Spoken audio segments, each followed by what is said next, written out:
wash me over. I kill my fill 3 times a day. These ethanol fumes won't make me sober. One flame to take the pain away. I caught you lighting matches in the back room. Haters look mad when they pass you. Let's talk about round when it's past 2. Reach a glass, do no. You don't gotta fight alone.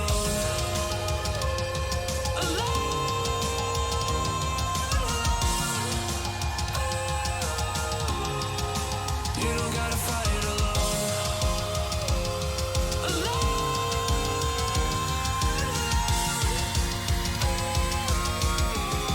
Don't be so personal. Take me out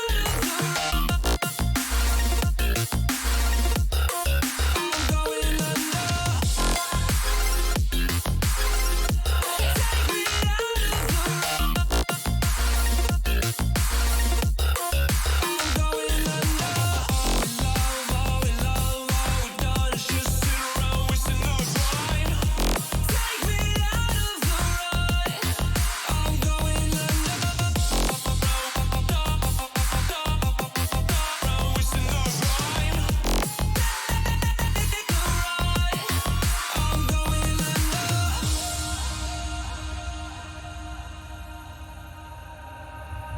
everyone's seen death in their dreams, but we still wake up and go to sleep.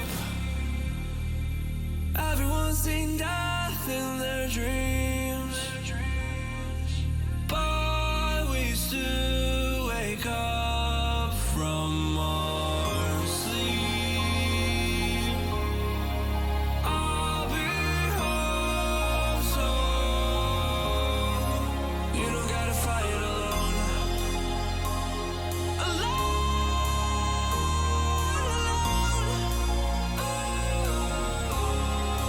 You don't gotta fight alone.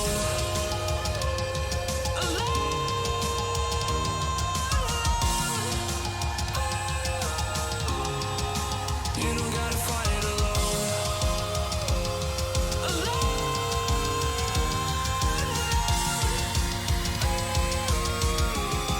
Don't be so personal. Take me out of the I'm going under. Take me out of the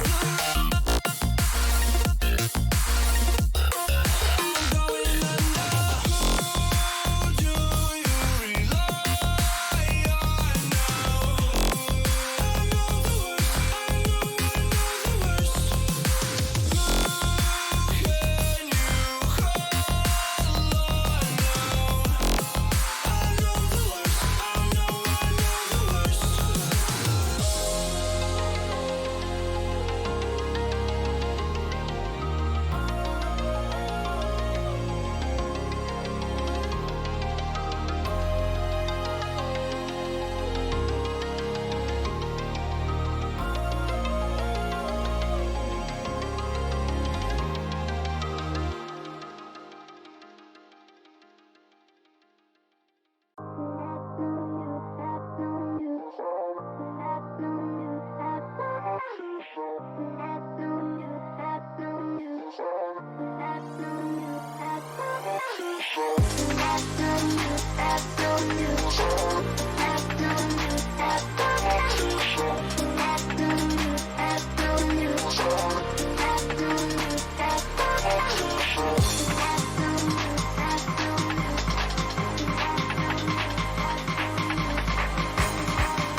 Thank you.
Hello, welcome here, everyone. We're excited for week number 4, I believe. I heard it like a couple seconds ago, and then I immediately lost it in my brain. Either way, we are deep in the season for PIEA, and I'm excited to dive into some more Marvel Rivals as we have possibly 3 matches headed to you here on the PIEA_02 channel. My name is Orbital. With me is FBI Tugboat, one of the most handsome men ever to join us on the broadcast and pretty much anywhere in the esports scene. Tugboat, how you doing today? Feeling great. Some scholastic Marvel Rivals coming hot at you. I couldn't be happier. Orbital. I'm excited. So, getting things pretty dang deep. As you heard, we're deep into the season. We got a lot of teams that are vying for spots, whether in 50% or 66% win rates. These are teams that really do need the wins to lock in those top spots. Specifically, we're looking at Div 2 to start things out here. And Tugboat, we got some mean competitors that do want to move up in the standings here.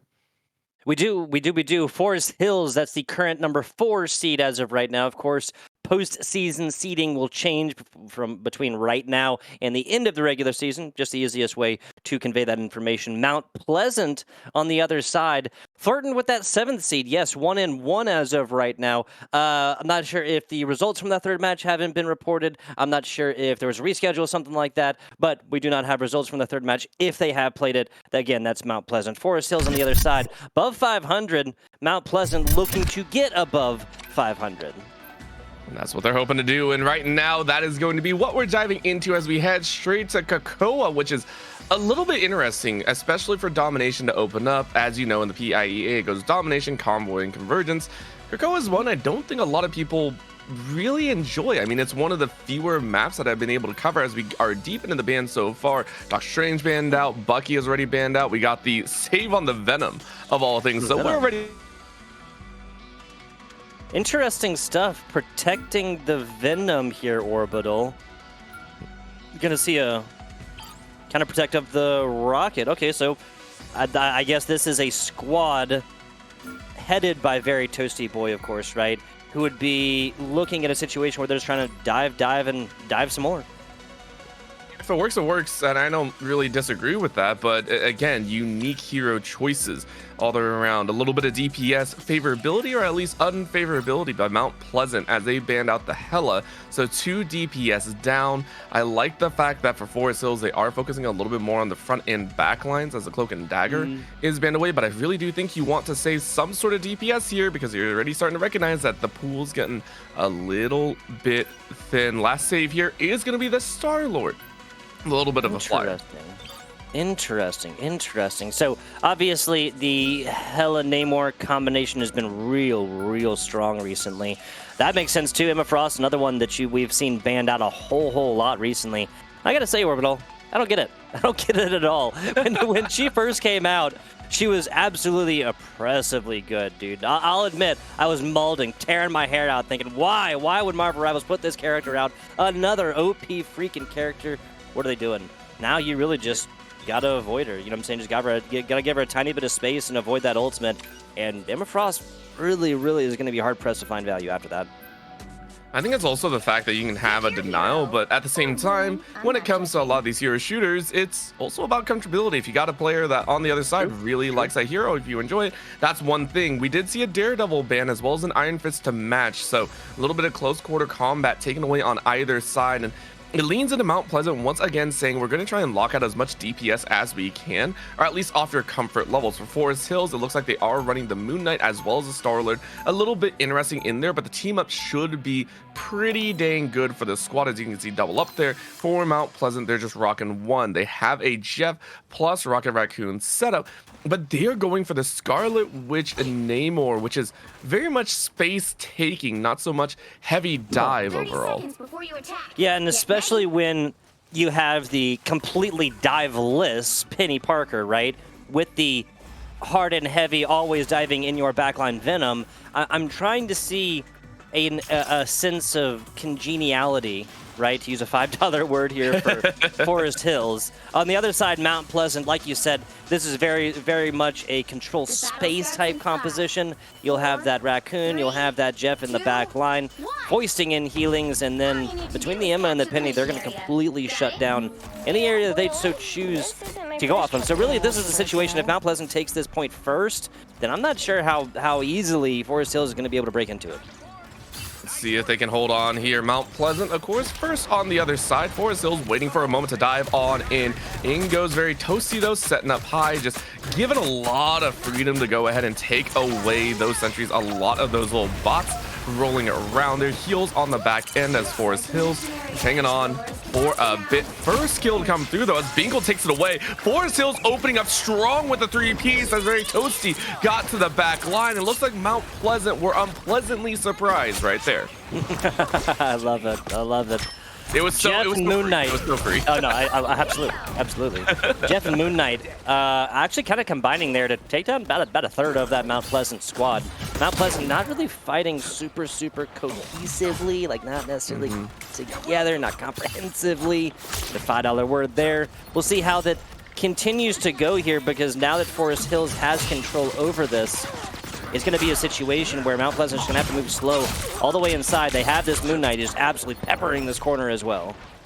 And also on the other side, you take a look at Very Toasty actually holding down the right side flank angle instead, and you can see where the attention is drawn on either direction. They did bring out the Bucky, a little bit of a shift, or actually no, that's a Punisher for Reich. And is that actually going to work? Mount Pleasant, as we said, need a little bit of time, but no, it's the high flyer of not try hard, taking away that Jeff. You're ready to lose a safety on the strategist. You lose out on that healing value. You don't want to use a revive on a support at all, so instead, it's just try and break through. Already at 56%, Mount Pleasant recognizing that they really need to push a little bit more, but they're off on the side as Very Toasty is hanging on to everyone's side, which is allowing Not Try Hard to take everyone out. Even Flightless on the Penny Parker gets into the mix as it's yet another team fight win for Forest Hills.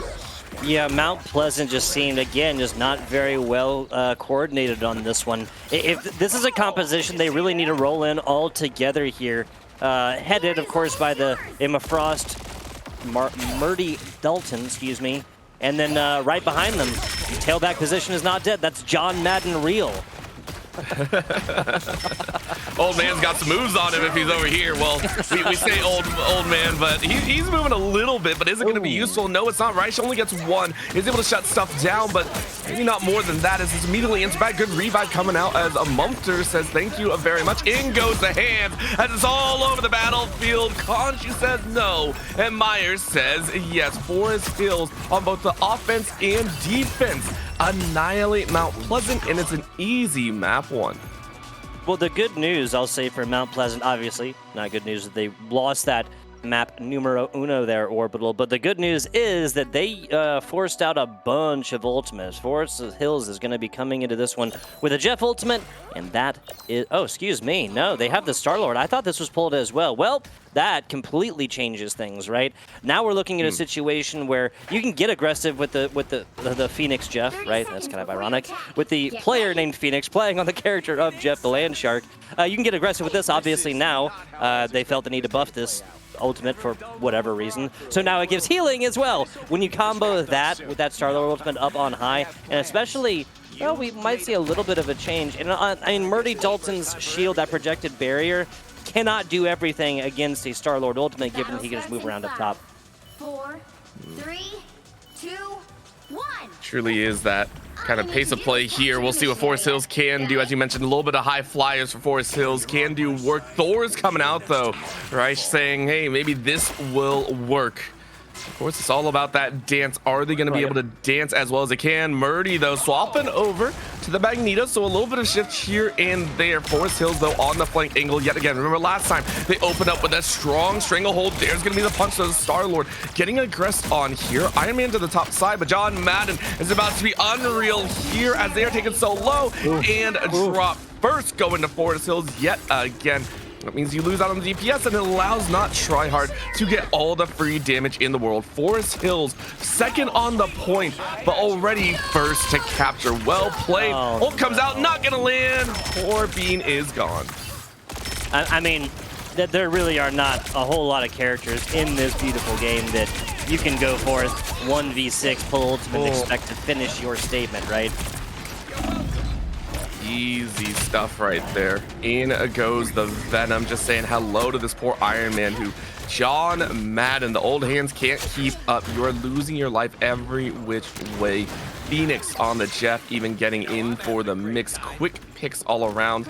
This time Mount Pleasant were first and able to capture, but it's only 15%. Forest Hills quickly aggress, and they're up at 25.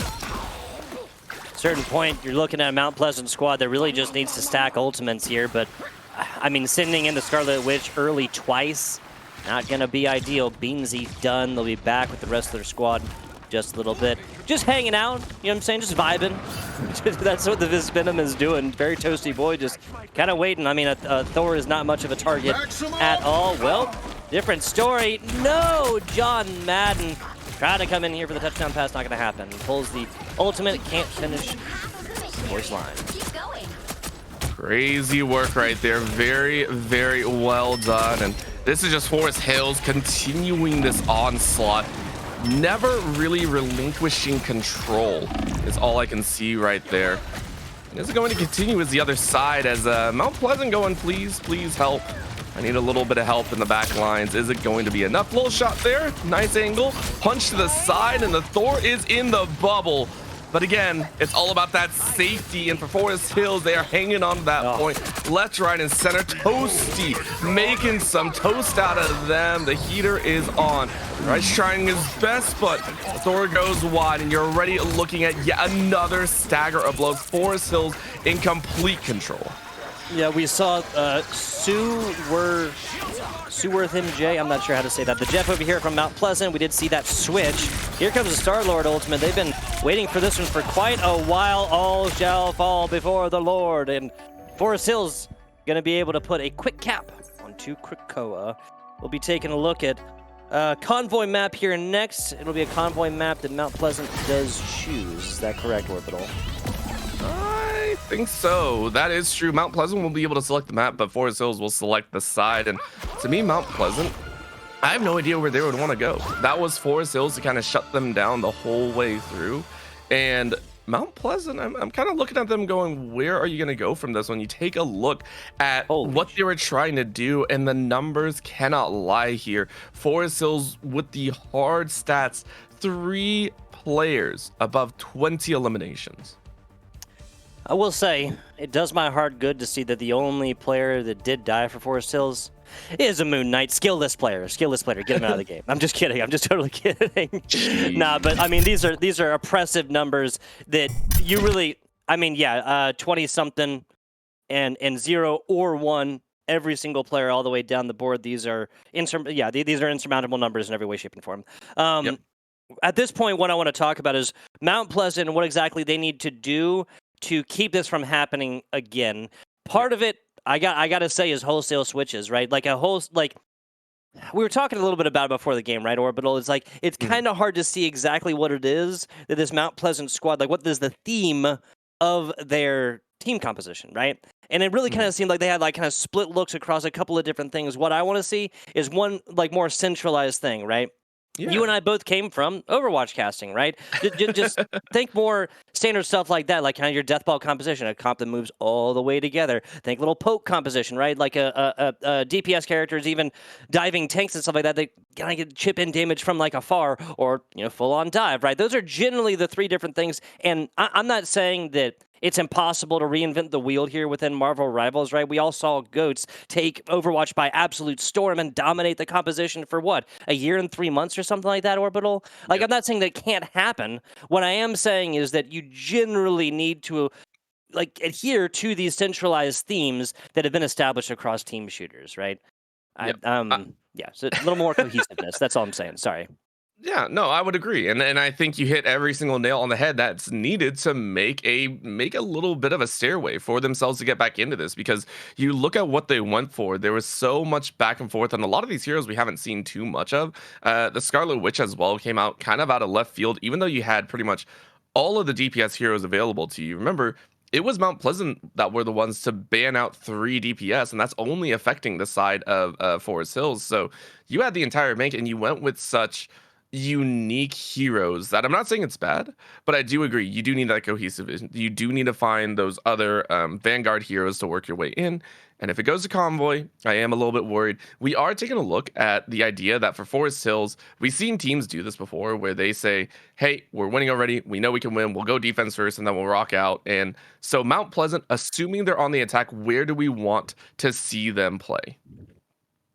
As far as location-wise, see, that's the thing. That's one of the things I really, really like about this game, because obviously different heroes better on different maps and stuff, but I really do feel, more so than some other team shooter games perhaps, that the location doesn't necessarily like hardcore dictate what heroes you need to run right here. I will say that taking it to the skies and at least challenging the Star-Lord on the other side, I believe that was maybe Myers or not Try. Not 100%. Wasn't that Madden?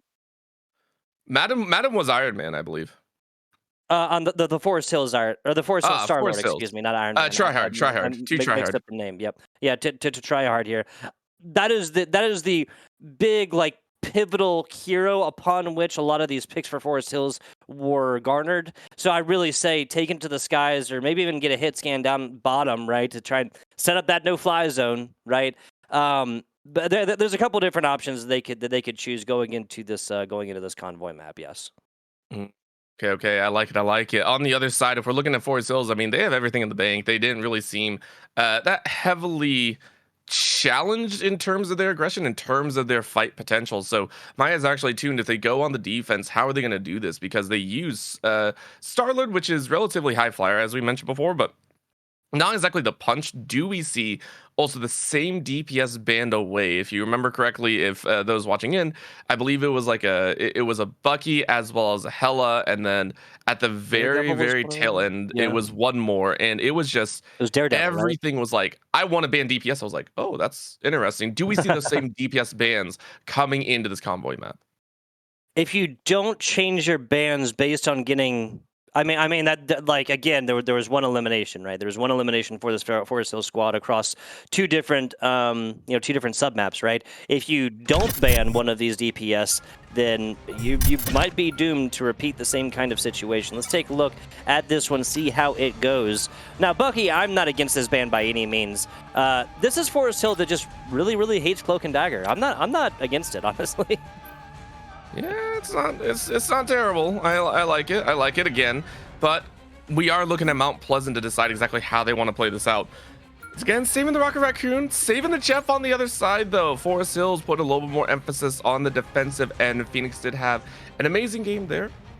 I wonder if they're saying, okay, look, things are going to get a little bit awkward if we don't allow that one. If we don't keep that one in our hands. Now, this is where the shakeup goes. Are they going to allow the Hela to go through, or are they going to focus on maybe one of the other supports? And they banned the Venom, which was saved last time. So very toasty not getting the Venom, but they do have opportunity for at least one of the DPS. I'm surprised that we saw.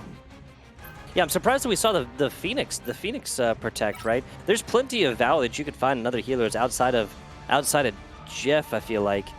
I mean, that his new beam and healing through teammates, damaging through them onto opponents on the other side. That is pretty impressive. We'll see how this next to last protect goes. Okay, so Hela protected, not try hard. Therefore, Forest Hill is going to be able to play their character. I like it. Saving up, so we're going to see a shakeup by the way of Forest Hill. What is it going to be on that rougher end? What's the last save to come out here? They are saving the Luna Snow. Okay, so Rice is saying, okay, I don't want to play any of the Vanguards anymore. I need to be on that healing. We don't have enough. Luna Stone, one of the best AoE healers, in my opinion, making sure to have that song and dance ready to go what they need. And there's the ban of the Moon Knight. So adjustments have been made from game number 1, saying we can't allow those hands to come out. We can't allow that Moon Knight to have so much freedom to keep us pinned down. I'm not against it whatsoever. This is just oppressive CC, and then that hand of Khonshu just comes so freaking fast now, Orbital. When you get value from a hero, they can get their ultimate that freaking quickly, and like in first team fight as well, like reasonable to expect, right? I'm not surprised that this does get banned out. Categorical different looks over on the other side. Well, maybe not categorical. Flightless still onto the Penny, and then very toasty boy, no Venom pick onto the Hulk. I guess not massive changes right there. The healing core for this Mount Pleasant side taking a change though. I like it. So let's go ahead and dive on in. There's the Namor Hella to bring it on out. And once again, Forest Hills looking like they're going to be on that end and going to be on that happy side. Midtown is always such an interesting map as well. A lot of corridors kind of work their way in and a lot of angles that can get very frustrating. So Flightless might have a lot of fun on the Penny Parker here. On the flip though, it's hard to break out. If you're not confident in your own firefight abilities, it gets pretty difficult, I will say, at the end of the day. So Mount Pleasant had the work cut out for them. Dude, they got to do something about the Penny Parker Webs and shootout, man. I play this character all the time, and it's just like, it is so crushing to like have a great exfil and then just have that like even make a web on the other side and just not connect. Especially when the cooldown gets started, just really irritating. Something they might have to change in the future. Who knows? Penny's on both sides. We'll see how this goes. Offense into defense here. We do have the team up for the Rocket on both sides as well. This Namor having a lot of value early as Beanzo does fall. That's a quick little pick there, and Not Tryhard says your tank ain't gonna do anything without heals, which allows Not Tryhard to just be free firing in the back line. You look at this, just barely turn on here thanks to Lunaso, but you're out like a hawk, and the Raven is almost safe. Right, she's able to fire away at least once, but is it really enough as Not Tryhard gets revived on the back end, and Forest Hills go ahead and put a stop to Mount Pleasant's push right at the doorway. That's going to be the second utilization of Masterly's resurrection drone. Now here comes the ultimate. Yeah, these raccoon ults do not live very long anymore. Everybody kind of knows that you gotta turn your attention to that one. You gotta turn your attention fast. Hurts to say, but right now Forest Hills, they're gonna hang on to their own. Very toasty though, sending Beanos into the death realm. There's another revive to come out. Masterly making sure to try and keep everyone alive as best as possible because they know the push is going on. Turn of the cart though, as we're about 2.5 minutes away from the end. Very toasty though, ramps on down, says hello to the rest of them. Jumps straight to the back line with the ultimate. It goes clobber in time. And already all the members are gone, which means Forest Hills rules this mount. Yeah, the grab attempt comes in at the very end. Very toasty. Maybe not even like fully needed that one, but this isn't a Forest Hills squad that's thinking they need to like conserve all of their ultimates necessarily. Still got 3 on the board, 4 in just a second with the Penny as well. Longer shot there from Mumfler break.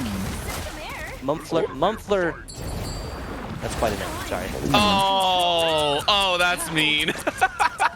And now here double Jeff ults, baby. I love the double Jeff ults. It was so good.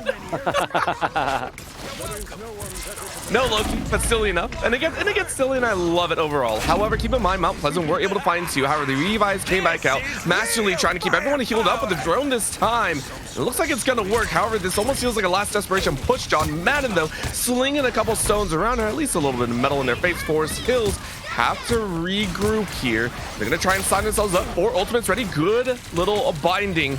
John Madden straight in the front line, just making sure to try and hold out as much as possible. In comes that Comet. Lands on the back end, but everyone scatters and it misses, so Mumfter is allowed to free fire. Venos is down. Sewer is gone. Rice falls. And Forest Hills are dominating yet again. Yeah, so as soon as this Magneto ult does come out, they realize, okay, well, this is probably pretty much what they got in the bag. Venos, of course, on the Scarlet Witch does have that ultimate, but when everybody's done paying attention to Magneto and you're next on the chopping block, it is not the time to pull ultimate. Here comes a Punisher ult. Solid stuff. That's LOS, but not far, or not close enough, excuse me. Yeah. Hurts a little bit too much right now as out goes the Hulk smash moment again. Clobber in time around. Good slam down on the ground though. An attempt to deny any follow through damage. However, the healing is just not enough from Mount Pleasant.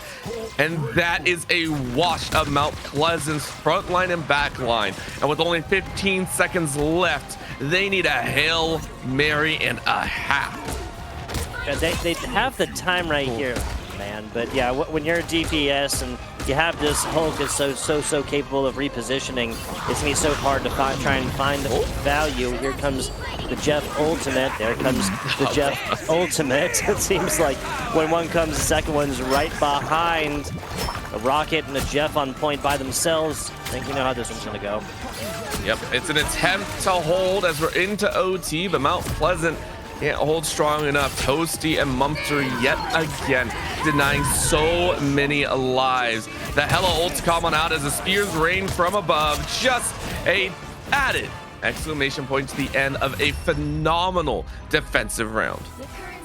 So Forest Hills kind of does the opposite of what I was talking about, right? With having like the centralized theme and more so what you were talking about, Orbital, and that is comfort picks. The Penny provides plenty of support for their, well, for their supports, right? For their healers. And provides a place that they can always safely come back to, right? And especially when you have mobile healers like Rocket Raccoon, like Jeff, the Land Shark, they're always going to have like they're not going to have to pull ultimate. There's another stopgap there to keep them alive.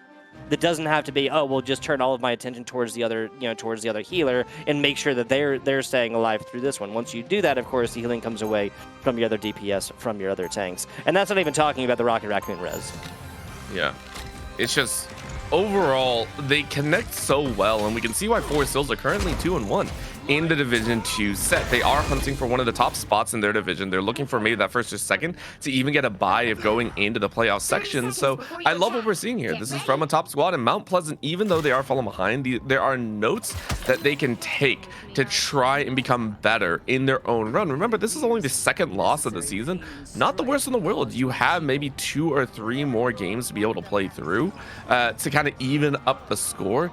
It's not the end of the world, but try and learn as much as you can. Punisher out, though, as Mount Pleasant are going to try their best to hold on. 2, 1. See how this one goes. Not a super far distance away. Set themselves up for success is Forest Hills. Punisher out here. So a little bit of cheese, but this is exactly how they need to start it, given that this is a very close finish line. Not try hard, taken down here early, but that is going to be the result of the res. It's always the first step when you have a rocket on the other side as well. Just trying to just toss in as much kind of chip damage as they can. That's Mumfler Binkle, excuse me. Mumfler Binkle, what a name. I will say, Mount Pleasant are hard stacking this corner quite well. They were holding on for a moment, a lot longer than I thought. As there's another revive to come out, John Madden being able to free fire, but you have to realize it's not going to be that easy. Mumfler making sure to stay alive here in the midst of the free fire. Angle on the left being held out by the Emma Frost. The Emma Frost is going to be able to do work. Sewer with the high-powered action is going to fire away on one. Sewer goes down, though, just in return. I will say Mount Pleasant are hanging on for their life, but there's going to be the kills that we were talking about. Myers out with the heals. There's gonna be the cart push, and the rest of Mount Pleasant do fall in line. Forest Hills took them a minute longer than they probably enjoyed, but overall it is still theirs to take. Mount Pleasant are going to try their best to hang on as much as they can, but the Jeff Chomp can be nasty. Grabs 2, walks away, and poor Reich goes, bro, where was everyone? GG's to Forest Hills as they take the series 2-0. Yeah, gonna be a quick one here. 1-0 in game number 2. Gonna be enough after they set themselves up for success by not really allowing a whole lot of progression from Mount Pleasant there and early. Wrapping this one up, we got Mount Pleasant dropping to 1-2, so tarry not. There's plenty of regular season to go here. Forest Hills improving to 3-1 and having a fantastic path ahead of them to go forth and make postseason greatness.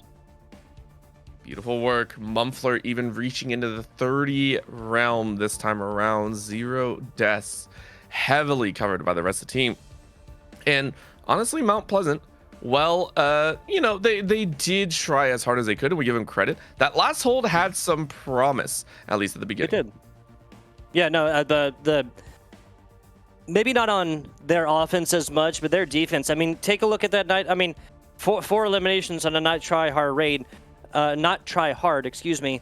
Given that this is such a pivotal point in their DPS core, right? Especially given the team between Hella and Namor, this is a situation where if there's anybody I really want to take off from the other side first, and it's not the Rocket Raccoon, as long as they have their res turret out, of course, then it's gonna be that Hella, right? It's gonna be that hit scan. They can come forth, not only provide value to their teammates in the form of team ups and whatnot, but that ultimate obviously can be oppressive.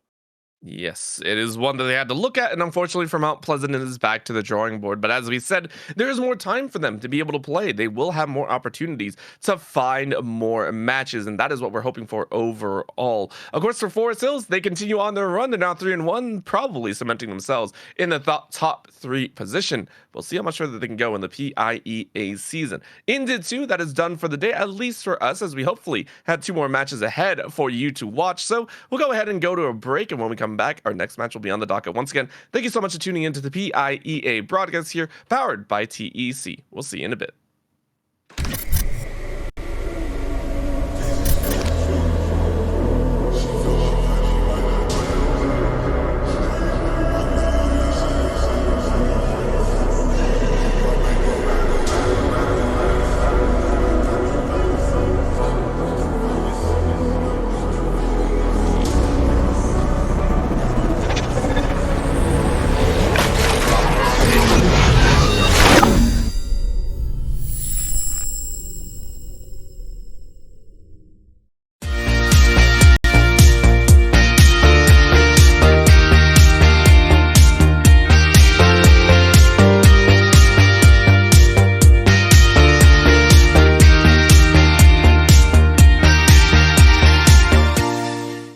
You have more important things in life to think about than your internet.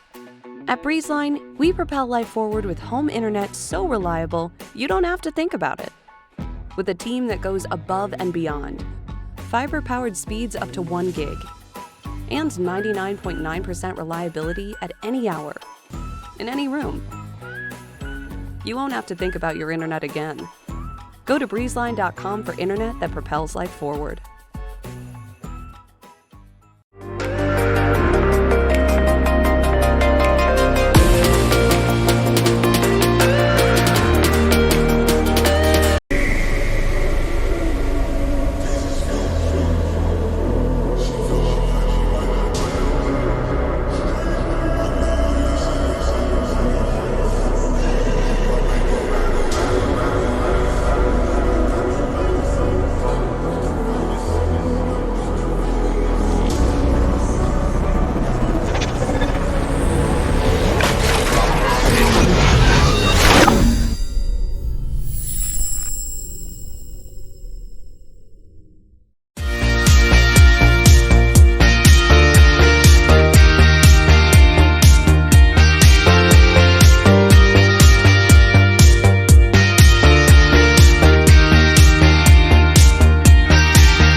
You have more important things in life to think about than your internet. At Breezeline, we propel life forward with home internet so reliable, you don't have to think about it. With a team that goes above and beyond, fiber-powered speeds up to 1 gig, and 99.9% reliability at any hour, in any room. You won't have to think about your internet again. Go to breezeline.com for internet that propels life forward.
Here at Mountain Esports, we take it to the next level. Our players have the ability to travel, compete, and even participate on the caffeine committee.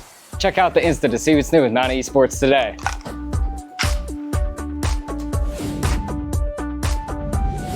At the Mount, things are, well, elevated.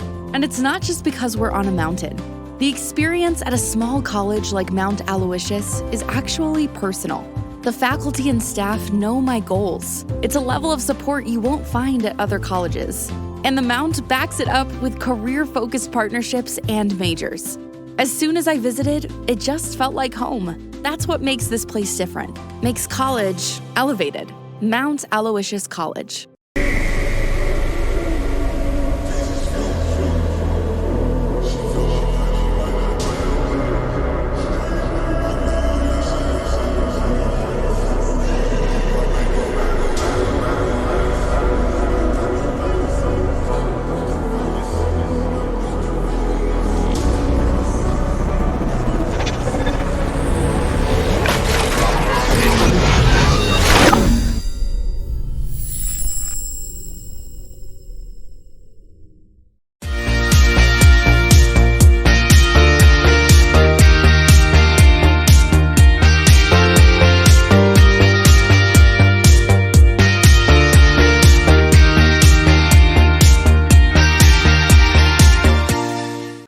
You have more important things in life to think about than your internet. At BreezeLine, we propel life forward with home internet so reliable, you don't have to think about it. With a team that goes above and beyond, fiber-powered speeds up to 1 gig, and 99.9% reliability at any hour, in any room. You won't have to think about your internet again. Go to breezeline.com for internet that propels life forward.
Here at Mountain Esports, we take it to the next level.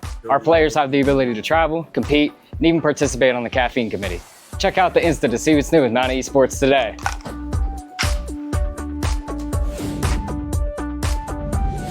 At the Mount, things are, well, elevated.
Paralyze my heart.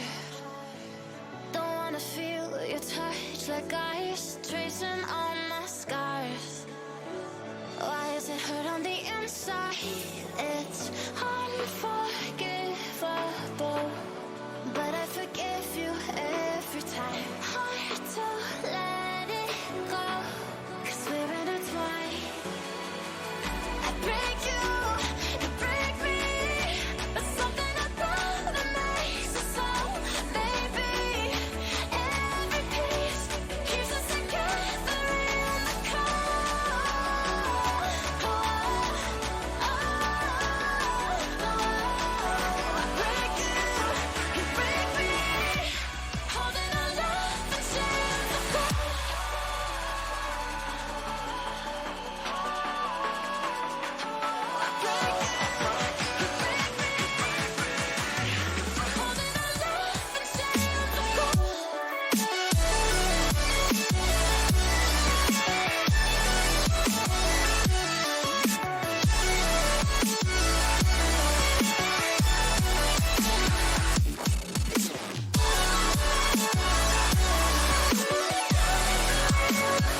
When I'm with you, I can't move. It's unforgivable, but I forgive you every time. Hard to let it go, 'cause we're intertwined. I break you, you break me, but something about it makes us whole. Maybe every piece keeps us together in the cold. Oh, oh, oh, oh. I break you, you break me, holding our love in chains of gold.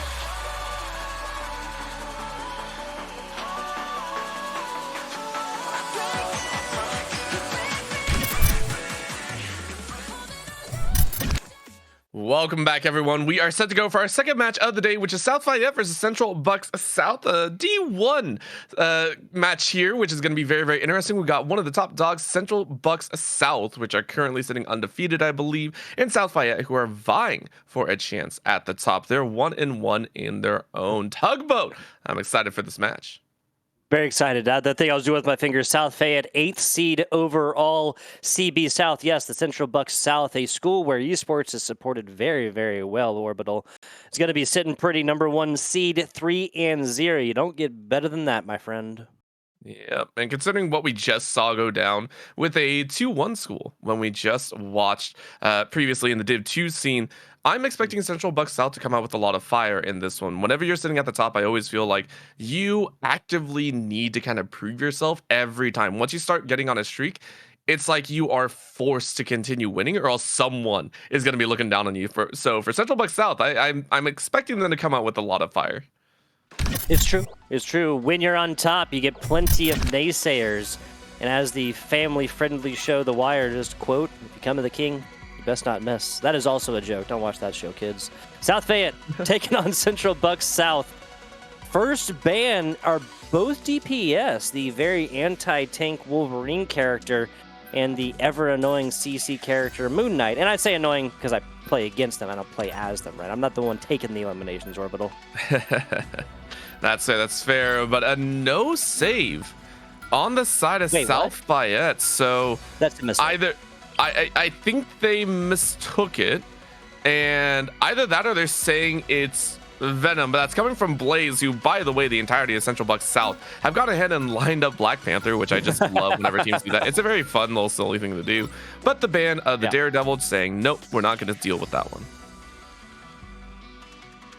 Yeah, there's not a strategic reason why a team would not take a banner pick and leave it blank. So this must have just been a mistake. You know, that happens.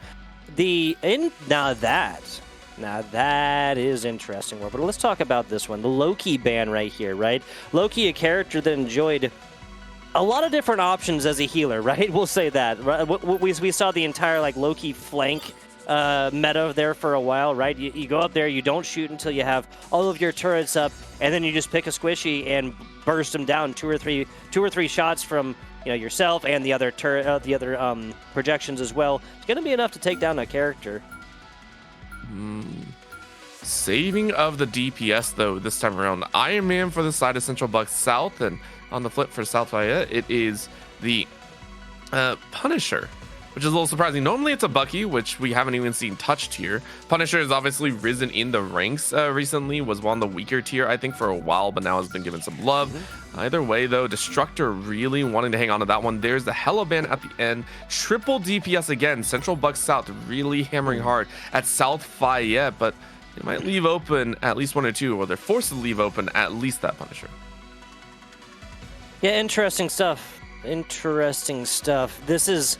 again, I hope that South Fayette doesn't fall the same way as what we saw earlier, which was not again that centralized theme, right? That I want, like, as a team, we want to do X, Y, Z. Is that take down an opposing hero early?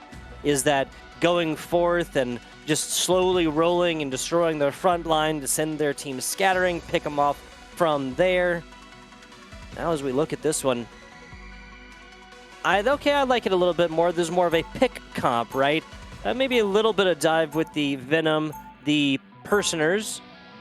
going on in there and providing a little bit of value earlier, but with the mag, that's Laugh Lol, or LA Flol. I'm not sure how to say that. Laugh lol. You know what? We'll give it to him. It's a combination of way too many acronyms in there is all we're looking at. Magneto rocking out here, South Fayette, hoping to have a really good time. But as you said, it's a little bit of a pick, a little bit of a vertical horizontal. The Iron Mans are going to be matched on either side with the Punishers as well. So the DPS at least is going to be the same. Main difference, of course, is going to be the Cloak and Dagger and Jeff on Central Buck's side with the Thor and Emma Frost. So South Fayette got to be a little bit aware of those denial tools in the back line as we're headed into this map 1 of game 1. All you need to do is capture the mission area. We'll see Got it? how this one goes. Taking a look at the Central Bucks, I gotta say, I just feel like Thor has been really strong recently. Pair that one up with an Emma Frost who can use her projected wall to, you know, give that Thor a get out of jail free card.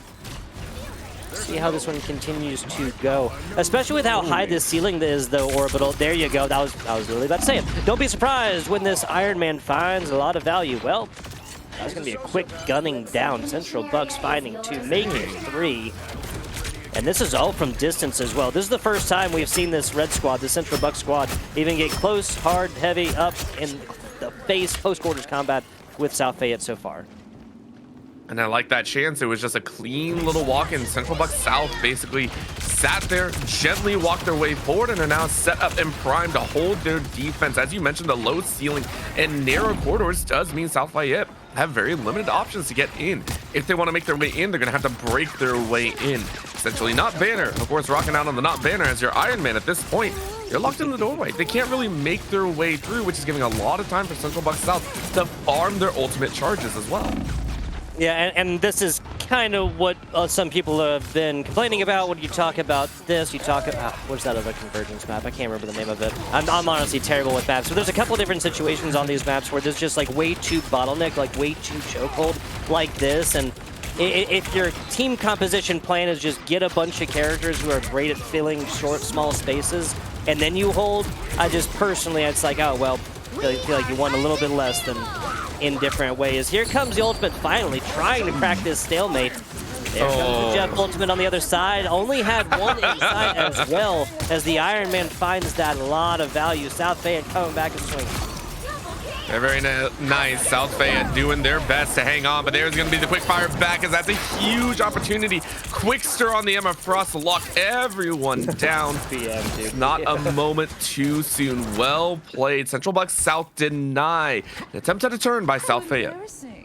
Blaze just sits there with the Cloak and Dagger ultimate, right, knowing that the Personers, the Venom on the other side, like there are not abilities in the kit to do more damage than you can do to me as this thing is healing me. Just kind of stares at him, gives him a look. Here comes an ulti as, I could have sworn I heard one called for. Excuse me, Snap on the other side, the Iron Man finding value. It's the Jeff on the back side here, and this was not a necessary Thor ultimate. It's not like they're hurting for ults right now, Central Bucks South, but yeah, that was not really necessary. You're at 99. Like, they were at, I think, 93 when they pulled that with 2 picks. Unnecessary, but it's for the aura, right? It's all for the aura. You're farming as hard as you can. You're saying, we don't need it going in to map number 2, which... Granted, Central Bucks South are showing that they're a pretty dang good squad. We got to give them credit where credit is due. They're rocking right now on this round 1, on this game number 1, where it wasn't even flashy. It wasn't a flashy victory by any stretch of the imagination. It was just good, clean shots and bottlenecking South Fayette. Yeah, a lot of this just comes off the back of, like I was saying, like filling that small area of space there and early. South Fayette spends a little bit too much time just trying to break through instead of like just simply going around, right? The best block is simply not be there, right? You can't hit what is not physically present in that space. And especially given that they had a couple of more mobile characters. Obviously a little bit of a different story here with the not Banner over onto Bucky now, but see how this continues to go on a second map that feels like it's a must-take for South Fayette in a best-of-3. That makes things a lot worse. Yeah, I will say I like the Bucky a little bit more, just in terms of trying to take out someone like Snapthorn. However, this just run by. That is rude. Sends one to the grave in the opener. No idea why the Mantis was that far up. I got answered in the face, and that's a loss right there as South Fayette can't do anything.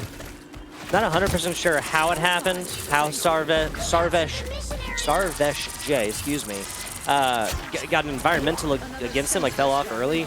But once that happens, your main source of healing for South Fayette is out. You really just need to back on up, otherwise stuff like that is going to happen. Honestly, the most ideal situation would be a self-KO and then forcing out the Punisher ultimate on the other side, and then just coming back. But wow, chip damage ruling the day there for Snapthorn. I love the fact that I'm so sorry, but we heard Destructor call Judge, Jury, X as he fell mid-ult. It's a funny moment, and I feel bad though, because South Fayette, we're hoping for that ultimate to pay off. Sarvesh now rushing forward with the Cloak and Dagger, trying to bring a little space, but Snapthorn stops him in the middle. Central Bucks South are showing how to deal with the team and how to deal with ultimate turnings, as we know those ultimates can be massive game changers. It's denial upon denial upon denial. Central Bucks South not even allowing a reset off of not banner. Punkbot trying their best to heal up members, but it's not going to be allowed as that Jeff says no thank you, spits 2 out, keeps the Venom away, and they're at 60%. Arguably, especially at 60%, if you're Jeff, you want to take a long walk off a short pier there, right? Like not even spit him out to begin with, but oh man.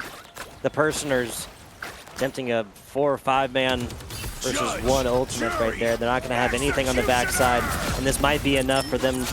Yeah, with this Punisher ult, this should be enough to make sure they're not even going to touch. Really only 1 team fight territory left, Orbital. It feels like at this point, it is all but said and done. Once again, Central Bucks South saying we're at the top of the tables. We know it, and we're going to stay there as much as possible. I also like to say maps like this, domination, very, very difficult for teams that may not be used to offense-defense swaps, not understanding exactly how to move between the two. But Central Bucks South showing they can rock both offense-defense and shut out the opponent. Well played, 2-0. Game 1 goes their way. Yeah, so the first round seemed like there was a lot more back and forth between these two squads, between Central Bucks South and the South Fayette squad. Some of that came off the back of Central Bucks, excuse me, like having point and being fully willing to just fight across, you know, that little chokehold right there. Every second off is a second gained, right? Taking a look right here, only 1 player died more than once as well there for that Central Bucks South squad.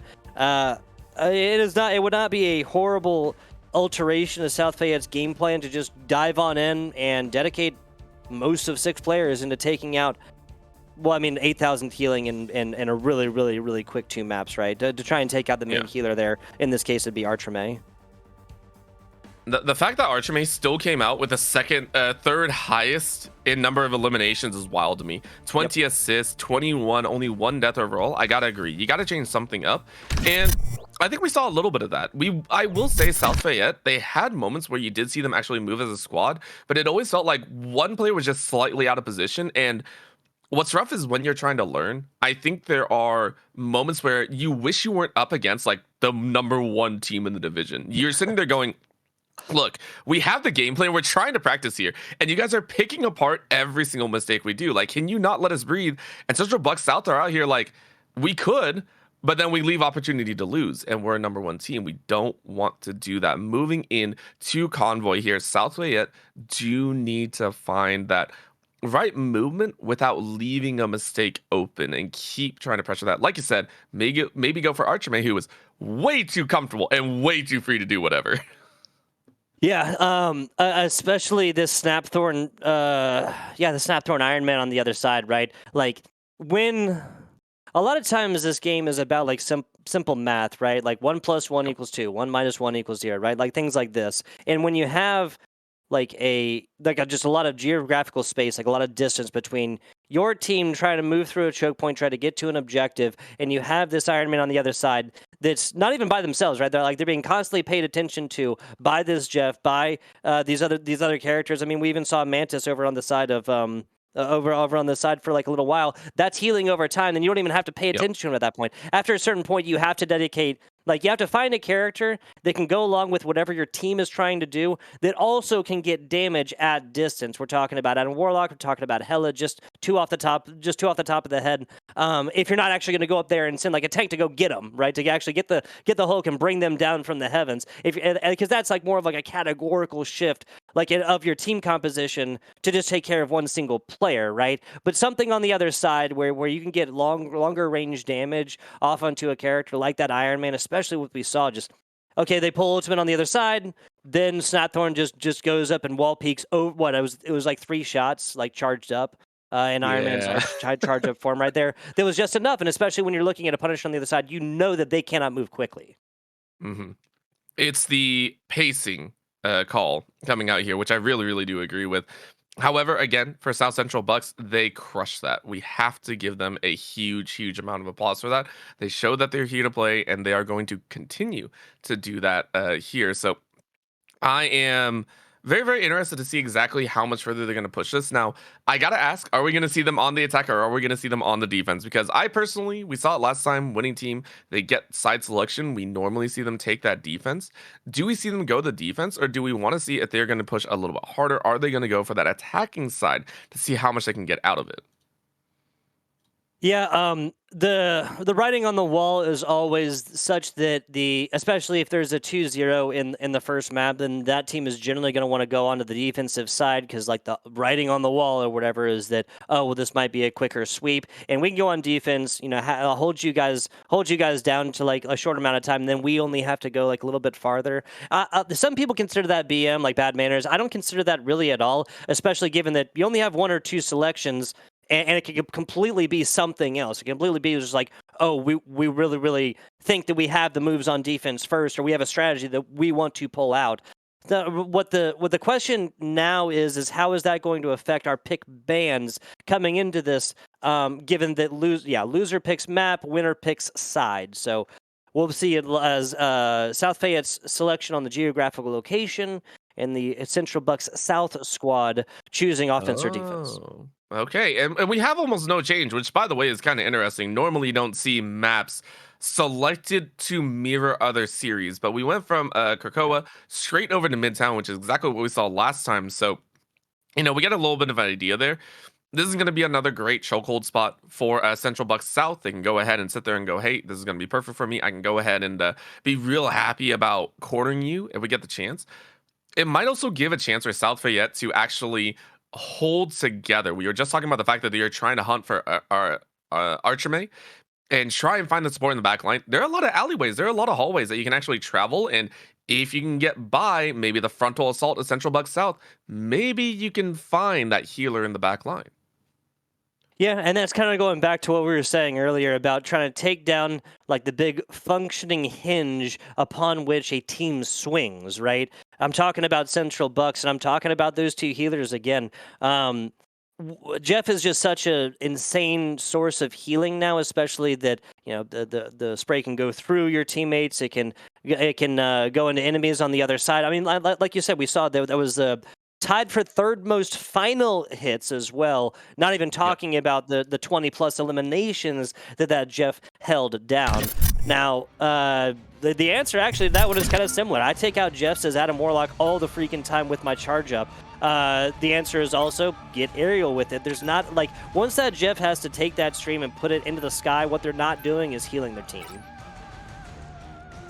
100% fair. It's going to be a fight over who gets the Jeff this time around. I love it. Central Bucks South having a little bit of fun with it all. But there's that save that we talked about. A save of the Daredevil, though. Okay, South Fayette bringing a different kind of heat to this battle. One of the newest heroes to come to Marvel Rivals. Yeah, just like any hero, right? New character comes. There's a little bit of that feeling out period, and people kind of trying to decide, like, is this character good? There's always like 75% of the gaming population who says, oh my god, this is so OP, like, please, how could this ever have been released? Orbital, right? But then it's just, oh well, we kind of understand what their kit is. It happened with him. It happens with pretty much every character that's released into a new team hero shooter, or team shooter. Squad-based hero shooter. Excuse me. My goodness. Look, let's actually take a look at these pick bans and not my philosophical takes on hero shooters. 2 bans, one of them being the Mantis here for the Central Buck South Squad. Yeah, this is I think again going back to what South Fayette played well, and saying we just don't want to deal with it. We saw it before, grabbing that Punisher as well, making sure that they had a good backline, a good middle line, and maybe looking for that tank in the front. The Thor was banned away, which I don't think Central Buck South really hinged on. However, we do have the dive once again, so a dive bunny with the Daredevil with that Venom. Locked in, I'm curious who's gonna run it. South Fayette saying we're gonna have to break through their front line somehow, and this is a great way to do it. What are they gonna match with those 2 picks though, as they ban out the Penny Parker? Pentagon, can't be surprised, especially with the amount of Rocket Raccoon that's featured. That team up is another absolutely impressive one. The right heroes That is going to be all the difference. 2 healers banned. Yeah, 2 healers banned from this Central Buck South squad. Color me surprised. I like it. Hey, listen, for Central Buck South, you got to do what you got to do, and you got to change things up. Maybe show that you have a lot more in the bank against a lot of the top players. There's that Loki to be hovered and possibly locked in. Of course, you can change that a little bit later. Adam Warlock to be held out, but one of the first Doctor Stranges that we have seen in quite some time. And it is going to be a mixture here, as it's a Black Panther to rock. Okay. Central Buck South, outside of Archermay, swapping up almost all of their heroes. They're not going quad healer. They can't do it. That's illegal. That's not allowed. I'm kidding, of course, but this would be a very, very interesting composition, right? I get the idea. As the Ultron, you keep his healing totem onto Blaze as the Black Panther. You have a very strong backline in the form of Archermay as the Jeff. Obviously, the Rocket Raccoon, they can blast lots and lots of longer range damage, as well as the Adam Warlock, and Quickster with an ability to protect all of them, obviously, with his shield, but then also take down threats if they get close. This is very interesting. If it works, it works. That's all we got to say. South Fayette, though, they immediately do spread out. Okay, we called it out earlier. It's like, can you find an angle? Can you find a way to catch the backline at all? And they're going to look for it. Laughlall is already taken down, so we're starting to see that damage break onto even with quadruple healers. However, Snapstone answers right back. Good catch as South Fayette found yet another. Central Buck South starting this one off strong, finds the Venom in the back line, says you are not going to be able to survive. And the prisoners, unfortunately, face plants into a wall as they get set back to spawn. Yeah, just a mild, yeah, that's a perfect example in these hero shooters, right, where the tiniest of misplays results in the biggest of catastrophic events. But yeah, so Quickster getting it done up close and personal as well. This Venom has his target. They're definitely going with what we were talking about, but I believe that's a him over here on the Adam Warlock. This burst damage from Adam Warlock is insane, right? Especially if you can hit even 4 out of those 5 and then follow it up with a headshot. You're talking about closer to like 270 damage. And obviously on squishies, it's fantastic. On tanks, though, it's not like expected at all. So especially with a character like Venom, you know, Thing with his team up with Invisible Woman, then there's like way more damage coming in than they're ever anticipated. Oh, 100%. And especially with 4 utility strategists, you're just like, why is this working? Central Buck South, though, are saying everyone's kept alive. We talked about the fact of trying to find Artemay. It doesn't matter. Central Buck South say, well, you can't just find Artemay. You got to find all of us. And they're keeping everyone alive. Look at this. They are denying over and over and over again. And now they go ahead and deny one. Artemay is doing the most ridiculous and annoying thing that Luna Snow has been played for so long. Spin him out further away from the rest of the team, and 2 shots to the face. That is going to be your healer down. South Fayette have been denied movement for 2 minutes straight. Yep, to 10 or so and counting as of this point. Taking a look at the ultimates that are up as well. I'm pretty sure Blaze has actually already pulled their Black Panther. Oh! What a nasty hit. Finds 2, finds 3, excuse me. Little bit of assistance from the Adam Warlock on the back side there to take out the Phoenix. That's a fantastic start.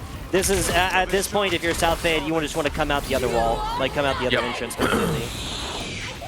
That's really what they're trying here as, yeah, out comes this Phoenix of all beings. Jean Grey gonna try their best to keep everyone away, but Central Bucks South still holding on. Ahem goes down, not Banner. On this Squirrel Girl might be able to charge out a little bit more. Straight line Squirrels though bounce off the wall and don't bring too much more. However, it has created space. I say that as they immediately all fall. Snapthorn! Out come the robots with deadly accuracy. That's 5 in a row. Central Bucks South deny.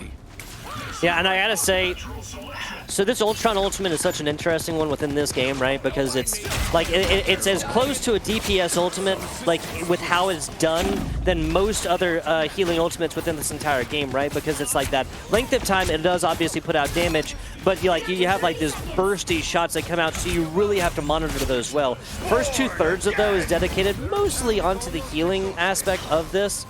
Is that a res with no target? Nah, that's BM.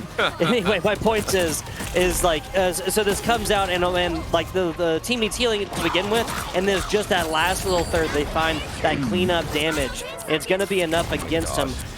1 ally, 2 enemies here. That's gonna get tossed. I figured over onto the side, but yeah, when there's only a little bit of damage left, that will be enough. Luna Snow will be the last victim of that one, and Central Bucks South has set themselves up for greatness. Orbital. The current score is Ridiculous. 27.27 meters is all Central Bucks South have to push. And if you're in the D1 bracket, if you're in the Div 1 bracket right now, you have to be looking at Central Bucks South and going, how do we do this? Because they just showed in game 1 control. They show that they can play well overall. They have now gone for a quadruple strategist play and are now going to treat us to a quadruple triple Vanguard play is still kind of wild in there, as it's a 3-1-2 with a duelist Black Panther. Central Bucks South are going all in on the break through the front lines and grab the last 27.28 meters. 30 seconds. Not against this at all. What I would be against is like the Hulk Venom thing, right? Because then you're just completely abandoning any kind of characters in the backline and your healing lineup, right? There's the switch. This just makes a little bit more sense. But honestly, Central Bucks has been putting on a clinic as far as like interesting compositions that just need to do one thing, right? And it worked earlier. Why not try it again? Not the composition they used earlier, of course, but that kind of mentality worked earlier, so why not try it again? See what happens. The ever so friendly Groot and Jeff. I'm gonna try and have their fun, but out comes the other doorway as Central Bucks South go, okay, let's see how we can rock. Quickster, though, locking down damage and says, hello, what's up? Bring them all close.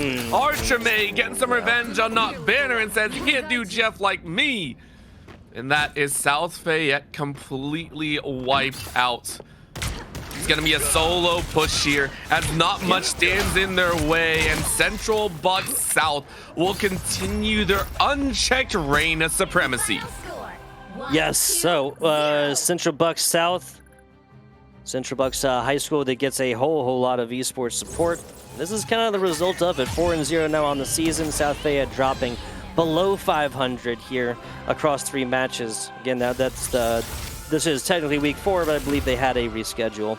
South Fayette, good news is there's plenty of time, Orbital, between right now and the postseason. There'll be plenty of time to kind of bring this one back and decide how their seeding and whatnot will go for the postseason, right?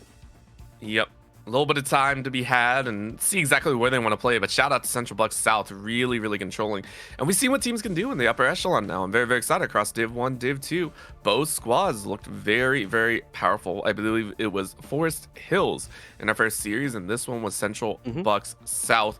Quickster as well, 29-0-3, rocking out at the top as well with 13 final hits. Archimay not far behind at 26-0-30.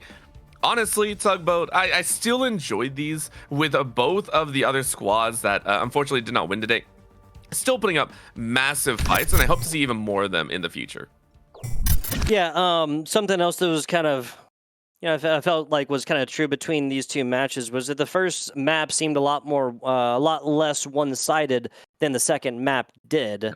Maybe there's something to be said there for the domination game mode, and that was just kind of better, honestly. Like, there's other game modes where this like protect the convoy, push it along from point A, point B makes a little bit more sense. There's other games where that makes a little bit more sense, y'all, but maybe not so much in one caster's opinion for Marvel Rivals. Regardless, enough soapbox. Shout out Forest Hills, improving to 3-1 on the season. Shout out to the Central Bucks South squad, #1 seed in this Division 1, and they will stay that way, Orbital, 4-0 on the season. Yes, very, very well controlled, and honestly, good wins overall for all the teams. Now, I do have some bittersweet news. We did mention that there were 3 matches. Unfortunately, our last match of the day did get canceled and / rescheduled. So, unfortunately, that is all we have here on the PIEA_02 channel. However, we do appreciate all of you for tuning in for today's broadcast, giving a view and an eye and a possible stage for these Scholastic players to show their stuff. It's something that we enjoy here in esports overall. So, we're very, very glad to be here and showcase all of this for you here today. Of course, if you want to continue supporting all that we do for the PIEA, please go ahead, check them out on social medias. Also, check out TEC, the esport company, as they are the ones providing us here and also the awesome broadcast across multiple channels, which I believe the esport company is still streaming up for other matches here from Marvel Rivals, as well as on PIEA_01. Go ahead, check out all those matches as well. However, for myself, as well as Tugboat and Man Can Mans on the production, that is it for us, and we'll see you all next time.